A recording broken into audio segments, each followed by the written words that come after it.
সকলকে শুভ দীপাবলির প্রীতি, শুভেচ্ছা এবং অনেক অনেক আন্তরিক অভিনন্দন রইল। আজকের এই দীপাবলির এই রাত্রিতে আমাদের মনের অন্ধকারকে অবশ্যই মোচন করতে হবে এবং যার জন্য আমাদের মনেও জ্ঞানের দীপ জ্বালাতে হবে। আমরা যদি আমাদের মনে জ্ঞানের দীপ জ্বালাই, আমরা যদি আমাদের মনে প্রেমের দীপ জ্বালাই, তাহলে আমাদের মনে থাকা সমস্ত অন্ধকার ঘুচে যাবে। এই দীপান্বিতার অমাবস্যায় ঠিক অন্ধকার রাত্রে যেরকম দীপাবলির দ্বারা সমস্ত দিক আলোকিত হয়ে যায়, ঠিক আমাদের মনে যখন প্রেমের একটি কিরণ এবং জ্ঞানের প্রবেশ ঘটে, তখন আমাদেরও মনের ভেতরে থাকা সমস্ত অন্ধকার নাশ হয়ে যায়। যখন নাশ হয় তখন কি হয়? তখন হয় মা কালীর আবির্ভাব।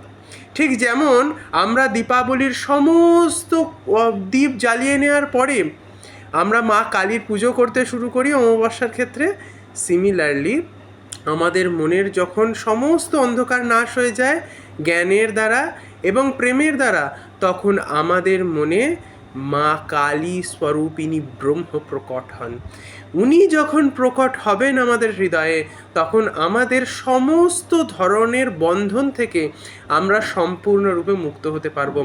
মনের মধ্যে যে জ্বালা, যে খেদ প্রত্যেক মুহূর্তে আমাদেরকে তড়পাচ্ছে, যেগুলো প্রত্যেক মুহূর্তে আমাদেরকে নষ্ট করছে, আমাদেরকে অধঃপতিত করছে, আমাদের ভেতরে নেগেটিভিটি আনছে, আমাদের সমস্ত উন্নতির রাস্তাগুলোকে অবরুদ্ধ করছে, সেই সমস্ত কিছুকে নাশ করেন এই দেবী। এই দেবী যখন আমাদের হৃদয়ে প্রকট হবেন, তখন আমাদের মনে সাত্ত্বিকতা প্রবেশ করবে, আমাদের মনে জ্ঞান প্রবেশ হবে, আমাদের মনে স্থিরতা আসবে, আমাদের এই চঞ্চল মন সম্পূর্ণভাবে প্রশমিত হবে এবং শান্ত হয়ে যাবে। তো সুতরাং এই দীপান্বিতা অমাবস্যার রাত্রিতে শুধু বাইরে কালী পুজো করলে হবে না, বরং আমাদের মনেও কালীকে যথেষ্ট স্থান দেওয়ার প্রয়োজনীয়তা আছে। যখন মনে আমরা এই ব্রহ্মস্বরূপিণী কালীকে অবস্থান করাবো, তখন এই মনে প্রেমের সঞ্চার ঘটবে। একমাত্র ভক্তি আমাদের ভেতরে প্রেম আনতে সম্পূর্ণরূপে সমর্থ। যখন আমাদের ভেতরে প্রেম উপস্থিত হবে, তখন আমাদের চেতনা বৃদ্ধি পাবে, আমাদের কনসিয়াসনেস বাড়লে আমাদের ভেতরে জাগরূকতা বাড়বে। জাগরূকতা বাড়লে আমরা আমাদের মনের ভেতরে ছোট ছোট যেসব ধরনের নেগেটিভিটি, যেসব ধরনের পাপ, যেসব ভুল কার্যগুলি এবং ভুল সিদ্ধান্তগুলি আমরা নিচ্ছি, সেগুলি আমরা ভালো মতোভাবে বুঝতে পারবো। মনের অন্ধকার স্থানগুলির খুঁটিনাটিগুলো দেখতে পাবো।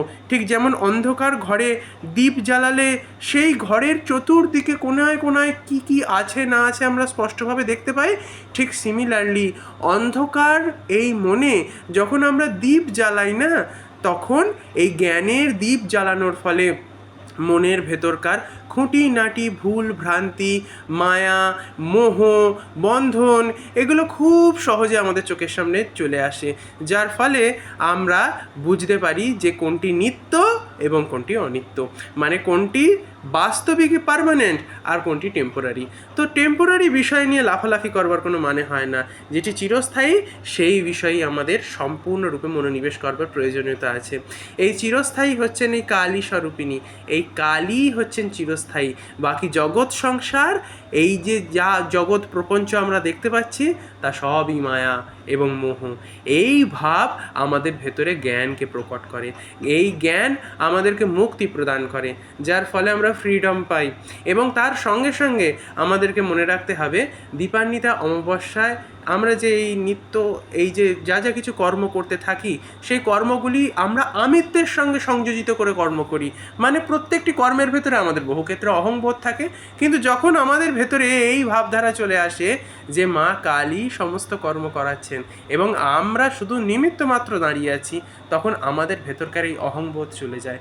তখন ভেতরে যেন বাজি ফাটে, আর এমন বাজি ফাটে যে আমাদের ভেতরকার সমস্ত জ্বালা, যন্ত্রণা, ক্ষোভ, এই এত লালসা, ঈর্ষা, কাম, এই ভাবধারাগুলো, এই ভাবনাগুলো বা এই গুণগুলো, এই দুর্গুণগুলো সমস্ত কিছু নাশ করে দেয়।